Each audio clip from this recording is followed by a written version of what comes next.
Happy Saturday and welcome to the Jeremiah Patterson Show. Thank you for joining me this weekend. This weekend we will be producing 3 different shows, one today, one tomorrow, and one on Monday. There is a lot to get to, otherwise I wouldn't normally do that. But of course, these are busy times. We're going to start tonight with one of the leading stories in the nation right now. On Tuesday of this week, the House Judiciary Committee, chaired by Jerry Nadler, released their impeachment report on Donald Trump.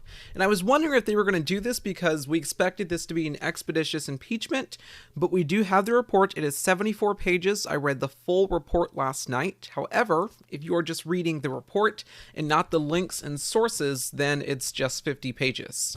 In the report, it cites some text from the articles of impeachment against Donald Trump. Here's the introduction. It's pretty straightforward. Quote, "The Constitution grants the House of Representatives the sole power of impeachment, not merely as a safeguard for the nation between elections, but also in cases where the removal of a president is urgent and necessary to preserve the security of the constitutional order. The House must invoke this power now to impeach President Trump for inciting an insurrection on January 6, 2021. President Trump engaged in high crimes and misdemeanors when he urged his supporters to storm the United States Capitol building and then failed to stop the ensuing violence. His actions marked the culmination of an extensive and unprecedented effort to overturn the results of the presidential election. As alleged in the article of impeachment and described in this report, President Trump has acted in a manner grossly incompatible with self-governance and the rule of law. His continued hold on office of the presidency, even for only a few more days, represents a clear and present danger to the United States. President Trump has engaged in a prolonged effort to overturn the results of the 2020 presidential election and maintain his grip on power. He has spent months spreading disinformation about the results, falsely claiming that he won by a landslide, that the election was being stolen, and that the reported results are somehow fraudulent. He has stated that it would be illegitimate to accept the results of the election as certified by state officials and upheld by state and federal courts, and he has implied that accepting those results would pose an existential threat to the country, its democracy, and the freedom of his political supporters." End quote. So this is just half of the opening introduction from this House impeachment report. We know that the only article of impeachment against President Trump, which was the reason why he was impeached, was incitement of insurrection. In this new report by the House Judiciary Committee, it lays out everything in chronological order. For instance, here is the table of contents of the report, just laying out some key parts here and what will be discussed in this report. Quote, "Introduction, factual background. A. Conduct leading up to January 6, 2021. B. The January 6, 2021 Save America rally. C. The attack on the Capitol. D. President Trump's response to the insurrection. And E. The events of January 6 were a result of and incited by the president's course of conduct." End quote. In this new report by the House Judiciary Committee, it lays out how President Trump pressured public officials to overturn the results of elections in their state. It also points out that the president's mendacious statements about the election and how he encouraged his supporters to obstruct the peaceful transition of power. Also, how President Trump pressured Vice President Mike Pence to overturn the results of the election. But here's one more thing that's in this House Judiciary Committee report that I think is worth pointing out. Quote, "When the president concludes that elections threaten his continued grasp on power and therefore seeks to corrupt or interfere with them, he denies the very premise of our constitutional system. The American people choose their leaders. A president who wields power to destroy opponents or manipulate elections is a president who rejects democracy itself." A president who rejects democracy itself. You know, that statement is essential, especially when it comes to thinking about our democratic republic. If a president is rejecting democracy and embracing authoritarianism, autocracies, and dictatorships, well, what does that do to our democratic republic? What does that do to our constitutional system? Well, it weakens it, especially when members of his own party and members of a major political party are aiding and abetting his behavior. When I reflect on what happened at the Capitol 10 days ago, or you could just say last week, I think about Timothy Snyder's book, On Tyranny, 20 Lessons from the 20th Century. This is chapter 17. Quote, Listen for dangerous words. Be alert to the use of words for extremism and terrorism. Be alive to the fatal notions of emergency and exception. Be angry about the treacherous use of patriotic vocabulary. End quote. Here's another one that I think is relevant right now. This is chapter 18. Quote, be calm when the unthinkable arrives. Modern tyranny is terror management. When the terrorist attack comes, remember that authoritarians exploit such events in order to consolidate power. The sudden disaster that requires the end of checks and balances, the dissolution of opposition parties, the suspension of freedom of expression, the right to a fair trial, and so on is the oldest trick of the Hitlerian book. Don't fall for it. End quote. And of course, what happened at the Capitol on January 6th was not unthinkable, nor was it surprising or, oh my gosh, it's astonishing. Who expected that to happen? But we could have been more prepared for what happened at the Capitol. On Wednesday, the president was impeached for the second time, becoming the first president to be impeached in becoming the first president to be impeached twice in U.S. history. This was one of the most bipartisan impeachments in U.S. history, with 10 Republicans voting with the Democrats on this. This will now go down in U.S. history as one of the most bipartisan impeachments. Of course, President Bill Clinton was impeached. Democrats joined Republicans during that occasion. Another president that was impeached was Andrew Johnson. That was back in the 1860s for firing his Secretary of War, also continuing to clash with the Republican-controlled Congress. But neither presidents were convicted. And it does seem like there is a possibility that could happen this time. These impeachment articles will now go to the Senate, where Senate Majority Leader Mitch McConnell plans to begin the trial on January 19th, one day before Joe Biden is sworn in as the 46th president. In this case, we will see what happens, but we do know that if the Senate convicts President Trump, there will be an immediate vote on if he should ever hold public office again.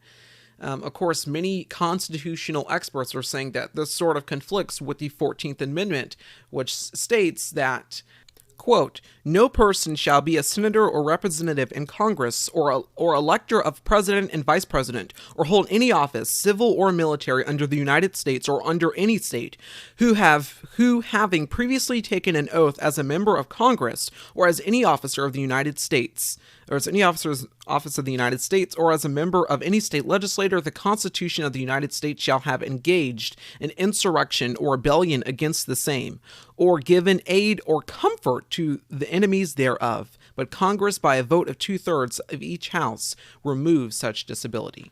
End quote.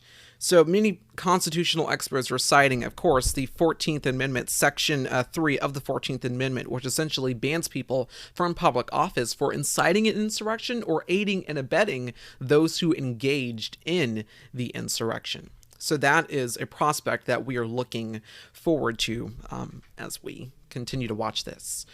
We do know that if the Senate does convict President Trump, as I said, there will be that vote to essentially see if he can ever hold public office again. That vote will only require a majority and not 2/3 of the Senate, like it does for impeachment and other legislative agendas. Today, Senate Majority Leader Mitch McConnell urged a vote of conscience for senators when the trial comes to the Senate, when they ultimately take that vote. The day after the domestic terrorist attack transpired at the Capitol, the Associated Press published a harrowing news report about the Capitol Police. The article reports on how the Capitol Police rejected offers of federal assistance to quell the mob at the Capitol. Quote, 3 days before supporters of President Donald Trump rioted at the Capitol, the Pentagon asked the U.S. Capitol Police if it needed National Guard manpower. And as the mob descended on the building Wednesdays, Justice Department leaders reached out to offer up FBI agents. The police turned them down both times, according to senior defense officials and 2 people familiar with the matter. End quote.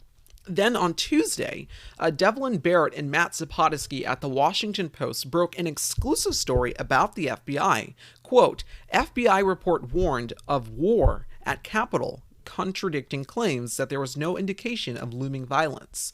The article continues, quote, "A day before rioters stormed the Congress, an FBI office in Virginia issued an explicit warning that extremists were preparing to travel to Washington to commit violence and, quote, war, according to an internal document reviewed by the Washington Post that contradicts to a senior official's declaration that the Bureau had no intelligence indicating anyone at last week's demonstrations were in support of President Trump and that they planned to do harm.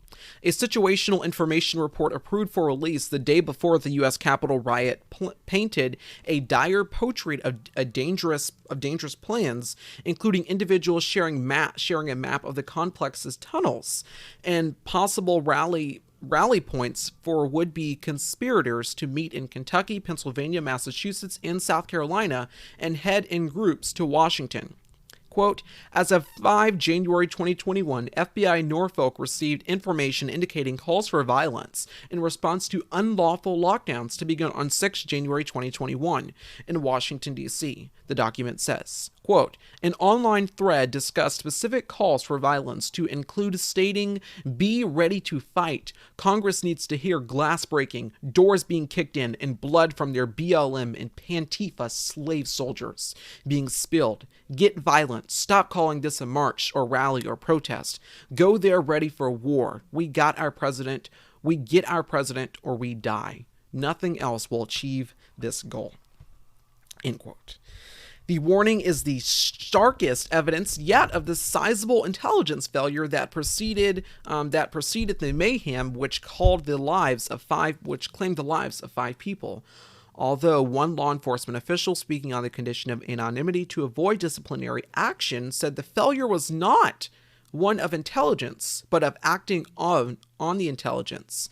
At the FBI office in Norfolk, the report was written within 45 minutes of receiving the information, officials said, and shared with counterparts in Washington, D.C. End quote. So this is just absolutely striking. It also states in that Washington Post report by Devlin Barrett and Matt Zapotosky at the Washington Post that the Capitol Police Chief said that he never received any indication of that report. He said if he did, they would have taken that earnestly and moved and acted on it. But apparently he has not received that report. As this official says, this was not an act on a failure of intelligence, but it was a failure on acting on the intelligence once it was received. And of course, they say that it was distributed to their counterparts in Washington, D.C. On Tuesday, D.C. Acting Attorney Michael Cohen, along with a local FBI official, held a press conference speaking about the Capitol attack and how they would go as far as prosecutions. He essentially said that they were going to they got together a task force of national security prosecutors and public corruption prosecutors. Just yesterday, our office organized a strike force of very senior national security prosecutors and public corruption prosecutors. Their only marching orders from me are to build seditious and conspiracy charges related to the most heinous acts that occurred in the Capitol. And these are significant charges that have felonies with prison terms of up to 20 years. That was, once again, the D.C. Acting Attorney Michael Cohen, along with the local FBI official, holding that press conference on Tuesday of this week. And now, I want to point out something that Rachel Maddow actually pointed out on MSNBC on her show. If you heard what he said there, he said we have national security prosecutors and public corruption prosecutors. Ostensibly, if you need public corruption prosecutors in a case like this, then that may be a hint that someone in the public, a public official, may be looking at, prosecutors may be looking at charging a public official in relation, or public officials in relation to the attack at the Capitol. Last week, all 10 former living defense secretaries wrote an op-ed in the Washington Post that the military needs to stay out of this election. I'm not sure if you read this, but here it is. Quote, as former secretaries of defense, we hold a common view of the solemn obligations of the United States Armed Forces and the Defense Department. Each of us swore an oath to support and defend the Constitution against all enemies, foreign and domestic. We do not swear it to an individual or party. American elections and the peaceful transfers of power that result are hallmarks of our democracy, with one singular and tragic exception, that the cost of lives of more Americans than all of our other wars combined. The United States has had an unbroken record of such transitions since 1789, including in times of partisan strife, war, epidemics, and economic depression. This year should be no exception. Our elections have occurred, recounts and audits have been conducted. Appropriate challenges have been addressed by the courts, governors have certified the results, and the Electoral College has voted.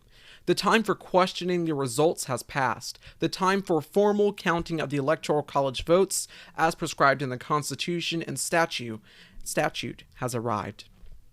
As senior Defense Department leaders have noted, quote, there's no role for the U.S. military in determining the outcome of a U.S. election. Efforts to involve the U.S. Armed Forces in resolving election disputes would take us into dangerous, unlawful, and unconstitutional territory. Civilian and military officials who direct or carry out such measures would be accountable, including potentially facing criminal penalties for the grave consequences of their actions on our republic.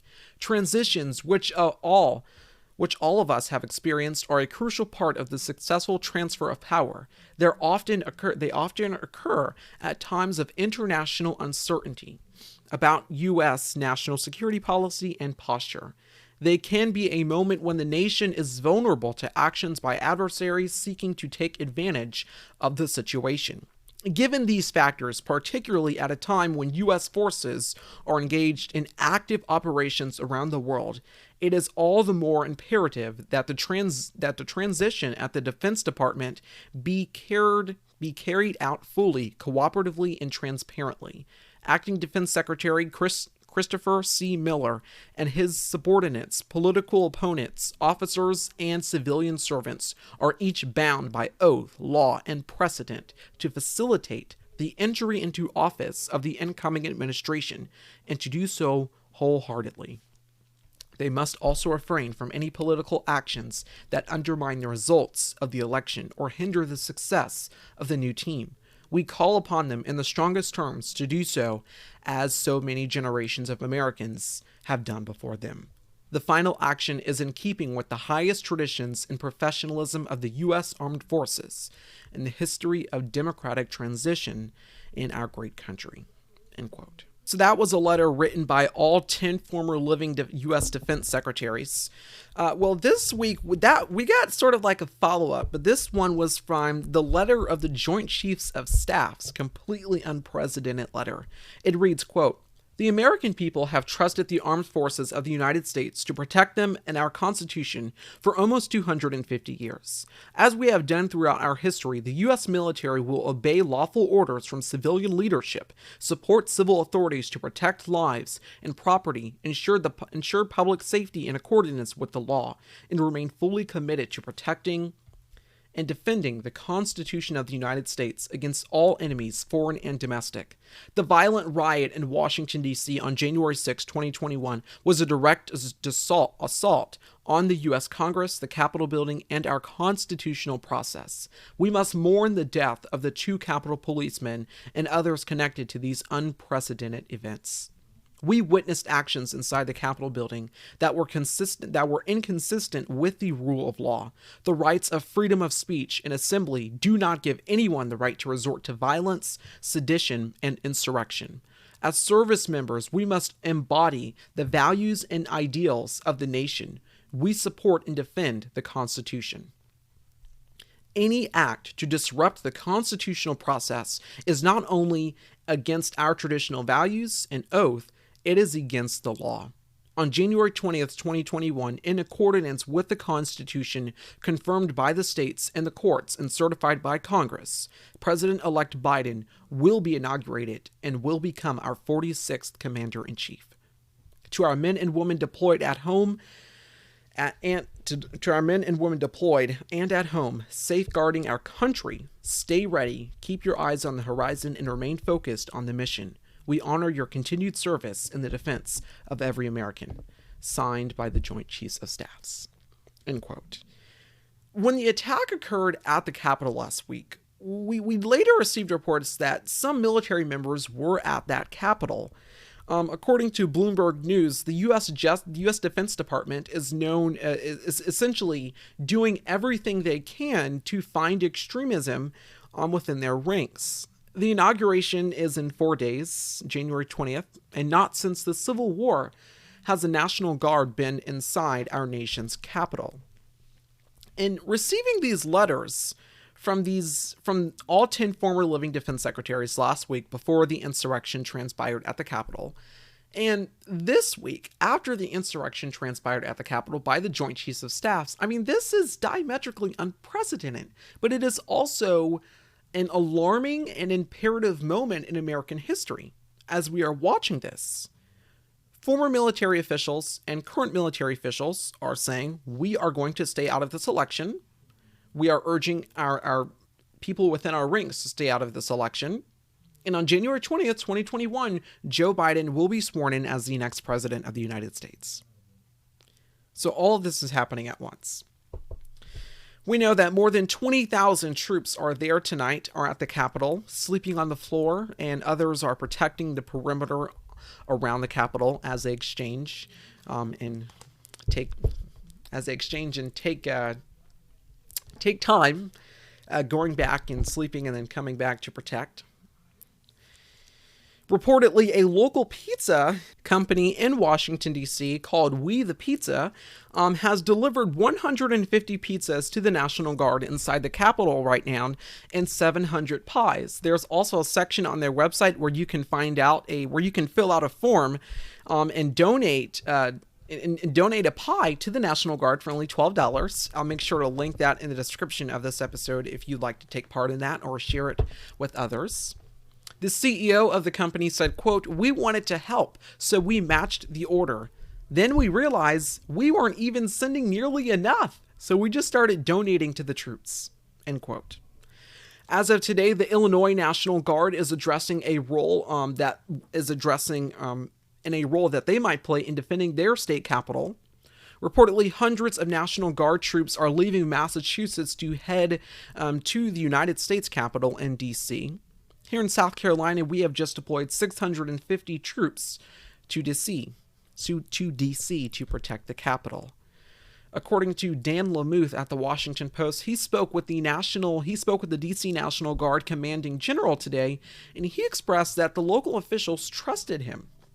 Major General William J. Walker said, quote, "I have all the faith and trust and confidence in the District of Columbia, from the mayor down to the chief of police, and I believe they trust me," end quote.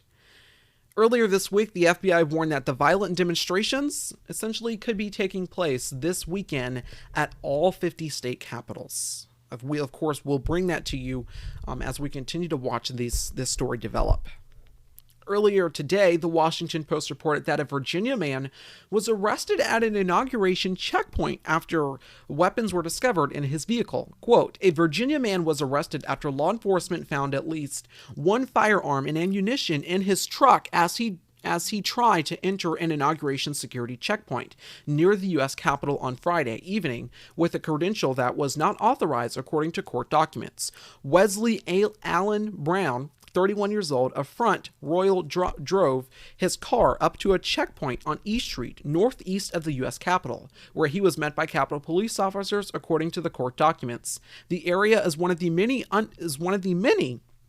under complete lockdown following the January 6th breach of the Capitol and ahead of the January 20th inauguration. Beeler was arrested on charges of carrying a pistol without a license, possession of an unregistered firearm, and possession of unregistered ammunition, a Capitol Police spokesperson said. At a hearing on Saturday afternoon, the U.S. Attorney's Office for the district asked a judge to issue a stay-away order. Beeler was released on personal recognizance, which prosecutors did not object to, even when the judge asked 3 times whether the government wished him to be held ahead of trial, end quote. I'll make sure to link that in the description of this episode. More members of Congress are expressing concern about their safety. NBC News reported earlier this week that Democratic members of Congress are afraid that their Republican counterparts might murder them. One of the voices this week that we heard from was the very influential young Congresswoman Alexandria Ocasio-Cortez, a very popular member of Congress, or better known by her initials as AOC. This was her speaking earlier this week. Many members of Congress were almost murdered. Many congressional staffers were almost killed. As for myself, I had a pretty traumatizing event happen to me. And I do not know if I can even disclose the full details of that event due to security concerns. But I can tell you that I had a very close encounter where I thought I was going to die. And you have all of those thoughts where, at the end of your life, and all of these thoughts come rushing to you. And that's what happened to a lot of us on Wednesday. And I thought I did not know if I was going to make it to the end of that day alive. And it is not an exaggeration to say that many members of the House were nearly assassinated. It's just not an exaggeration to say that at all.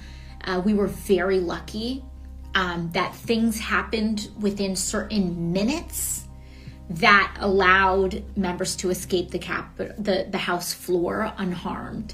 But many of us nearly and narrowly escaped death. Once again, that was Democratic Congresswoman Alexandria Ocasio-Cortez expressing concern about her life. Just a note here, the music in that video was not part of the original live stream. I watched the original live stream on YouTube. I'll make sure to put that in the description of this episode. That was, of course, incorporated by the Now This Used YouTube channel when they did their editing for that video. But you heard her say there that she thought that she was going to die and that her own members, that her own colleagues, her own Republican colleagues might expose her location for people to harm her. It's just unsettling to hear that, but that this is the traumatizing event that she and others went through during that lockdown. Earlier this week, Democratic Congresswoman Mikey Sherrill said that she saw some of her Republican colleagues giving reconnaissance tours inside the Capitol, showing around groups the day before the attack. We are learning more and more as this story continues to progress.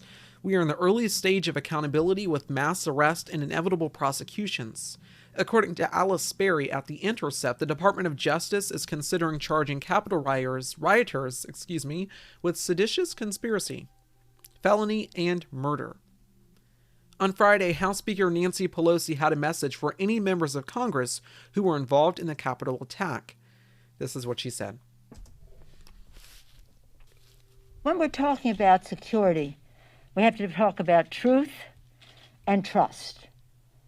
In order to serve here with each other, we must trust that people have respect for their oath of office, respect for this institution. We must trust each other, respecting the people who sent us here.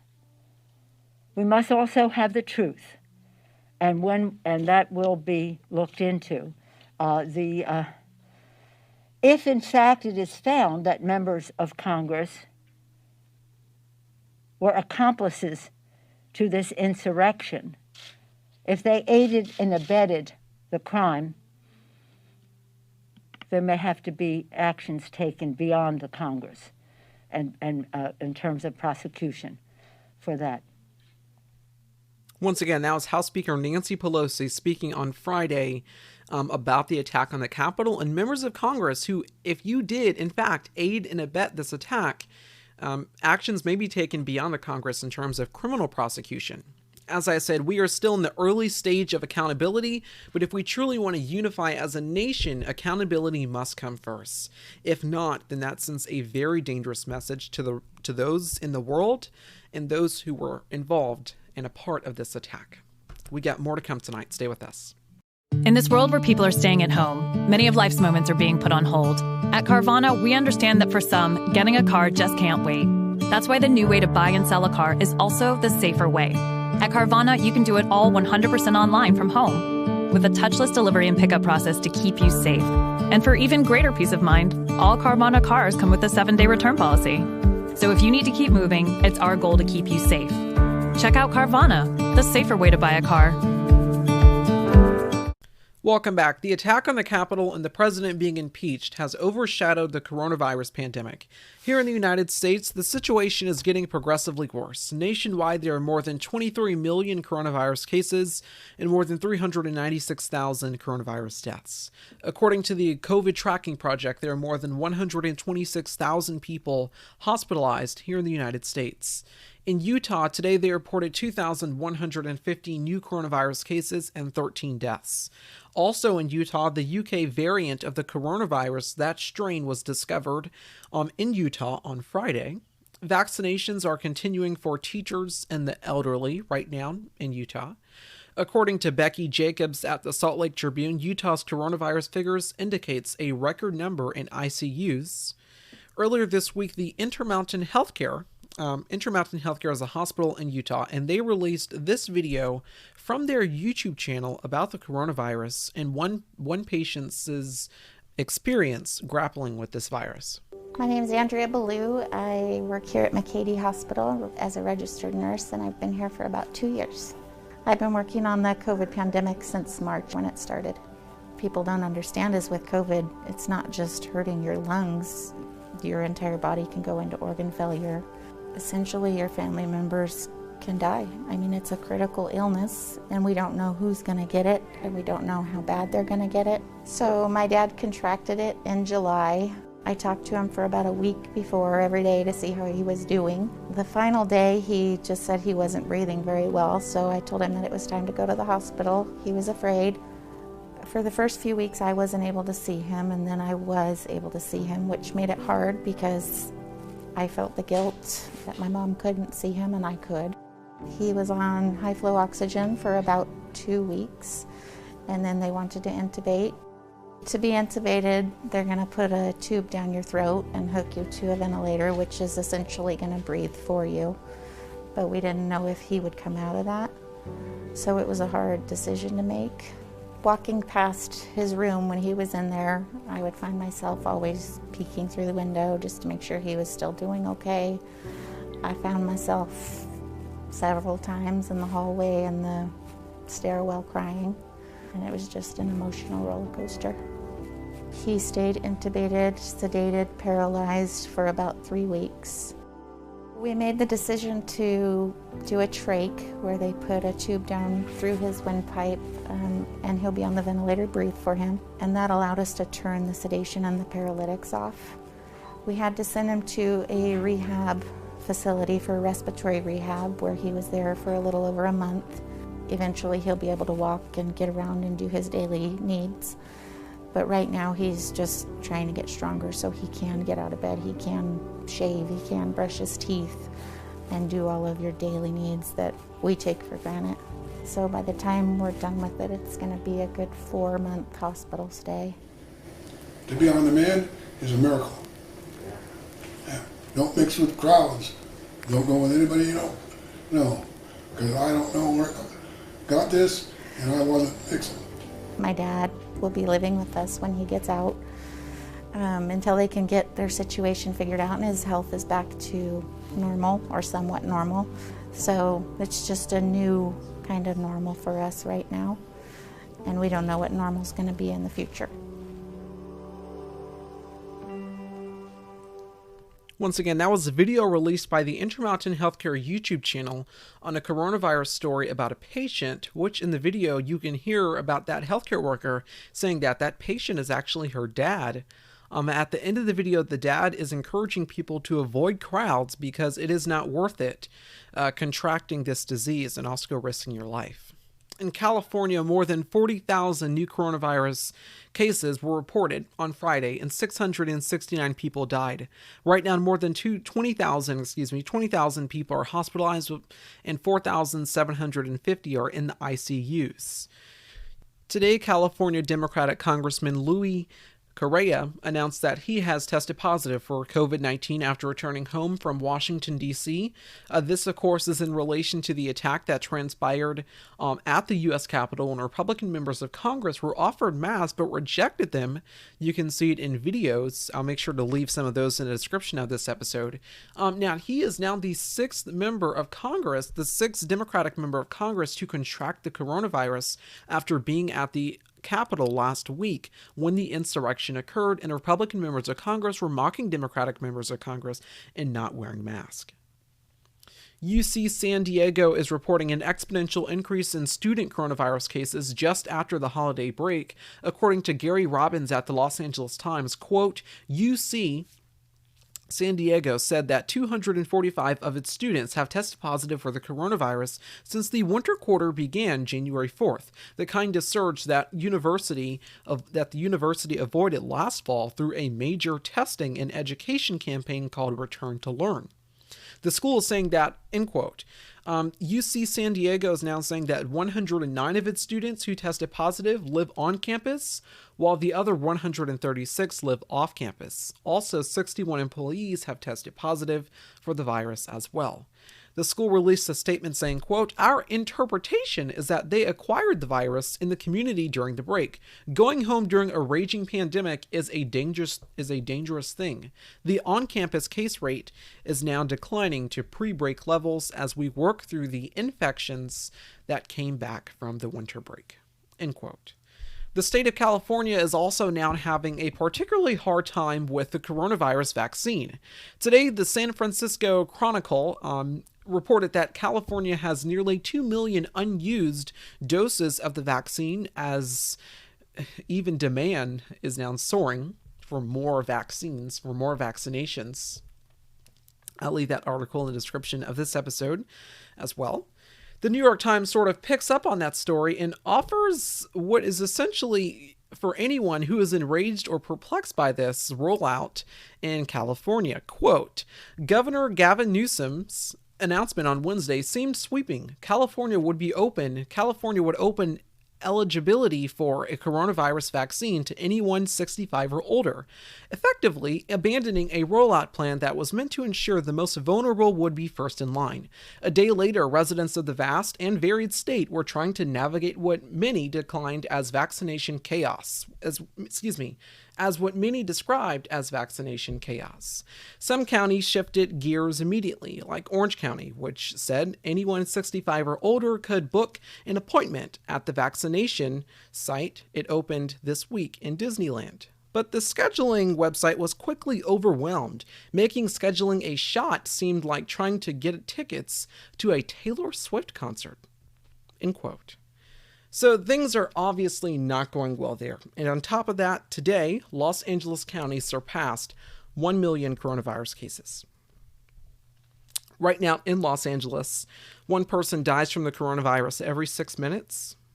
According to Alicia Lozano at NBC News, 10 people on average test positive for the coronavirus every minute in Los Angeles County. Vivian Ho reported at The Guardian today that 1 in 3 Los Angeles residents have been infected with COVID-19. Today, the United States recorded more than 201,000 new coronavirus cases and 3,353 deaths. Health experts are now saying that the domestic terrorist attack at the Capitol last week was a major superspreader event. President-elect Joe Biden has said that there will be a memorial to honor those who lost their lives due to COVID-19 just a day before he's sworn in. That vigil will be taking place on January 19th next week. Also on Thursday this week, President-elect Joe Biden spoke about the vaccine rollout and a $1 trillion COVID-19 rescue plan. I'd like to talk to you about our way forward. A two-step plan of rescue and recovery.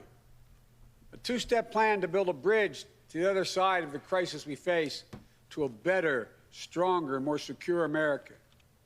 Tonight, I'll lay out my first step, the American Rescue Plan, that will tackle the pandemic and get direct financial assistance and relief to Americans who need it the most. Next month, my first appearance before a joint session of Congress, I will lay out my Build Back Better recovery plan. It'll make historic investments in infrastructure, that Build Back Better plan. Infrastructure, manufacturing, innovation, research and development, and clean energy.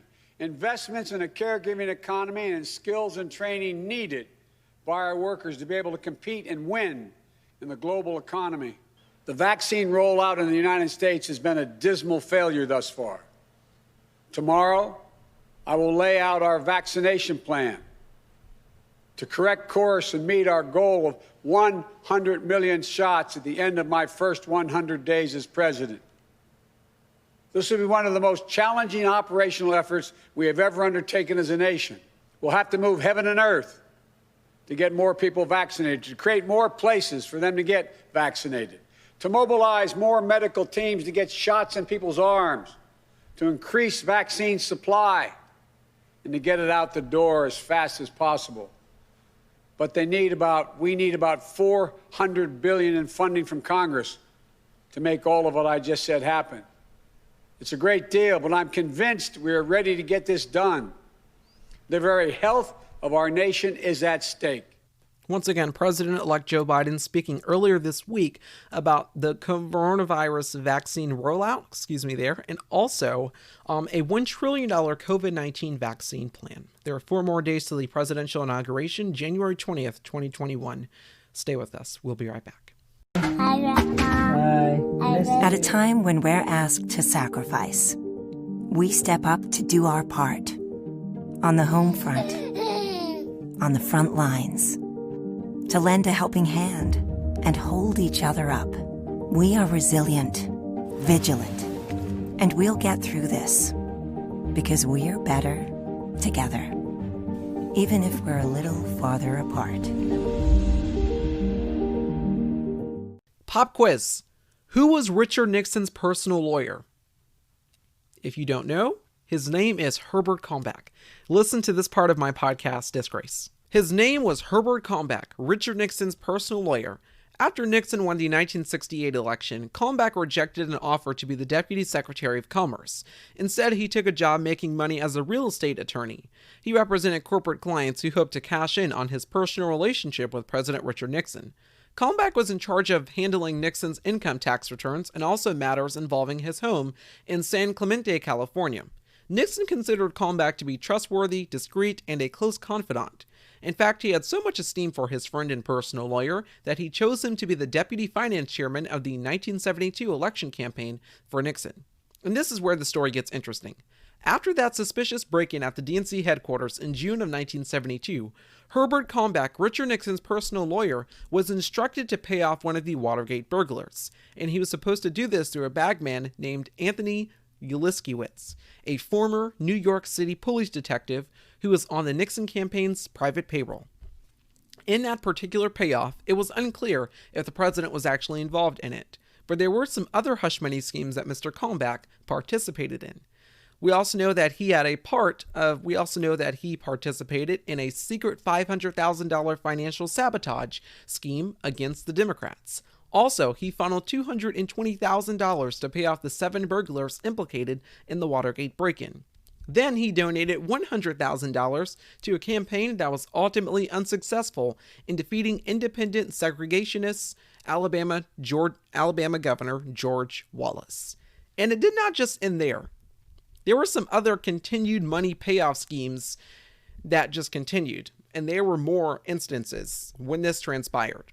For instance, Sam Roberts reports at the New York Times, quote, in another episode after withdrawing $100,000 earmarked for the anti-Wallace effort from a safe deposit box, he hand-delivered the cash to a stranger in the lobby of the Sherry Netherland Hotel in New York, identifying himself as, quote, Mr. Jensen of Detroit, end quote. That was not the case. He was not Mr. Jensen of Detroit. He was definitely Herbert Kalmbach, Richard Nixon's personal lawyer, involved in illegal hush money schemes.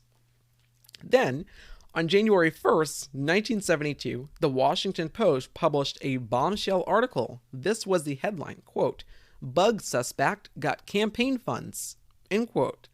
So that was part of my podcast Disgrace about this obscure character in the Watergate scandal called Herbert Kalmbach.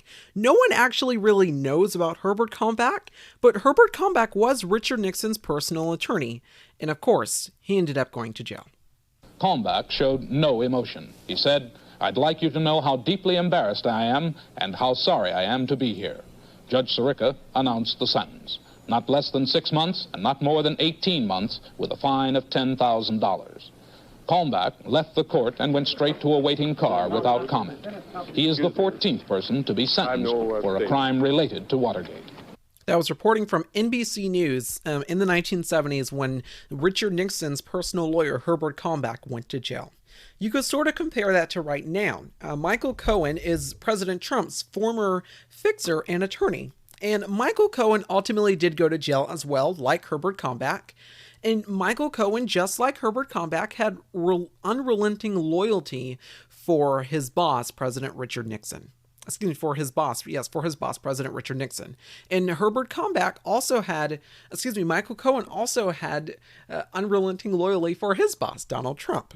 And both of these people ultimately did go to jail and cooperated with prosecutors. Well, now comes this. Earlier this week, we received reporting from multiple news organizations, including The Hill, the Associated Press, and Insider, also NBC News and other sources, that Michael Cohen is now cooperating with federal prosecutors about the president's finances. According to Yahoo News, prosecutors conducted an hours-long interview with Michael Cohen about Trump's finances. According to NBC News, quote, President Donald Trump, former personal lawyer Michael Cohen said in a tweet on Friday that he's cooperating with officials probing the president and his family. Quote, I have been asked and have agreed to cooperate with multiple government agencies to provide testimony on the wrongdoing by Trump and the Trump family. I am doing this in large part as Trump and his family have tried and thankfully failed to destroy America's democracy.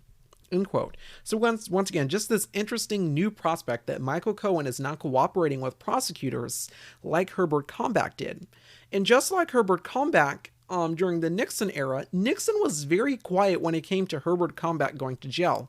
Herbert Kalmbach said he felt very, essentially very sad that the president was not even talking to him or providing him with words of comfort after all those years of that unrelenting loyalty until he was finally caught. And the same thing with Michael Cohen. The president just distanced himself from him. But once again, this new reporting that Michael Cohen conducted an hours-long interview with prosecutors about the Trump family and their finances. Thank you so very much for being with me here on this episode of the Jeremiah Patterson Show. I really appreciate it. Have a great day, and I will see you tomorrow.